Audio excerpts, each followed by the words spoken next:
Hi, my name's Siobhan. This is my channel about child sexual abuse and life afterwards.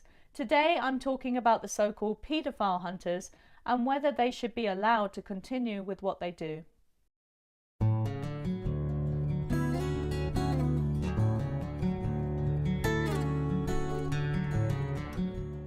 The term paedophile hunter refers to someone who pretends to be a child online in order to identify sex offenders.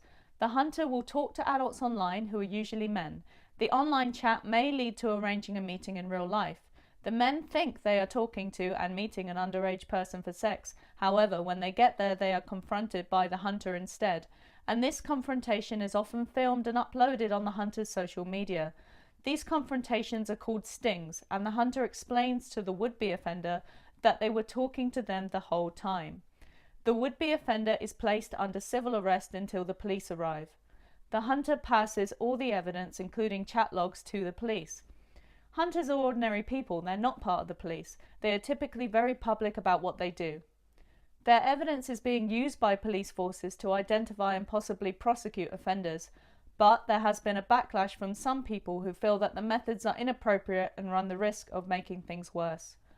One criticism is that people who are accused may commit suicide after a sting video is uploaded and shared publicly before the investigation has a chance to finish. Apparently several people have done this. If you ask me, the saying "innocent people don't run" comes to mind. Critics say this is undermining due process. I think is a choice that the alleged offender makes which cannot be pinned on the hunters. One article, written by a lawyer who has represented alleged sex offenders, draws on her experience to say that these situations are rarely cut and dry, which is true. In fact, that's why I can see the benefit of what the hunters do. Child sexual abuse is usually very difficult to prove due to the lack of solid evidence. However, thanks to online chat platforms, it is now possible to come very close to proving from the outset that someone at least intended to abuse a child.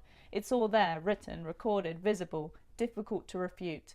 Sometimes during the online chat, the alleged offender even reveals that they have already abused other children, so at that point it's difficult to see this person as anything other than guilty.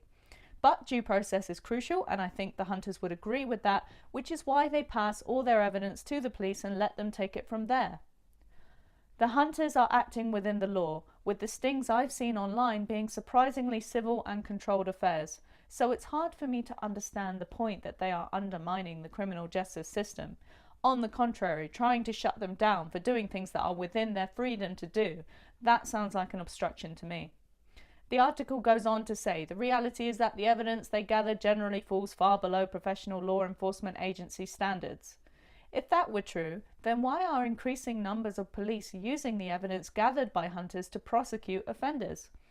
The article also mentions entrapment, as in the hunters are provoking the accused to do things they would not otherwise do. I think mentioning entrapment in this context is falsely attributing responsibility to the hunters and away from the alleged offender. There's nothing forcing these would-be sex offenders to meet the person they think is a child. That's a choice they've made. Since it's all saved in the chat log, it's hard to say that they didn't know what they were doing or that there was undue pressure. The article in question doesn't cite any cases where a hunter has been prosecuted for entrapment, so I wonder if there are any. In order to establish entrapment, courts must consider whether the hunter's techniques were necessary, and they should also consider the specific nature of the crime. Is child sexual abuse a secretive crime? Are the police having a hard time detecting it, particularly online? Is Tottenham Hotspur about to win the Champions League? They're sliding! It's in! Lucas Moura with the hat-trick goal! Spurs are going to the Champions League final! To all three questions, yes, of course. An article came out the other week talking about how the Metropolitan Police are overwhelmed with cases of online exploitation. If there is a legal way to identify offenders sooner than they otherwise would have been identified, then I'm all for it. My view would be different if the hunters were also taking prosecution into their own hands, but they're not. They're actually helping the police to tackle this difficult issue, whether the police want to publicly admit that they're being upstaged by a bunch of untrained people or not. I think, when it comes to criticism of these groups, there's a sort of ad hominem groupthink going on. If a lawyer or police organisation criticises these groups in general terms, then you assume there must be a good concrete reason, and it's easy to miss that they didn't actually say anything specific. It doesn't matter who you are. All that should matter is the substance behind your opinions. Being vague about the ways in which these groups are apparently undermining our legal system and suggesting that their efforts are somehow harmful isn't enough if you can't specifically say how those efforts are harming children. The furthest I could go towards the other side would be to say that sting videos should not be shared publicly until the outcome of the police investigation is known. I did find one story about one occasion where a group made a bad call by accidentally confronting the wrong person. They'd already uploaded the sting and humiliated him online, so I would suggest that they wait until the outcome is known. Other than that, it's clear to me that hunters are of benefit to safeguarding efforts and are acting within the law. And I also don't think it's relevant, by the way, what the backgrounds of these hunters may be or what their true motivations are. All I care about is that people who go online to try and find children to abuse are stopped before they can follow through. That's my tuppence worth on this subject.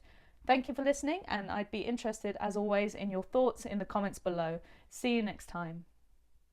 Siobhan from Southampton was 17 when she started her campaign. 10 years later, she's one of the country's most prominent female activists, speaks at conferences and trains professionals.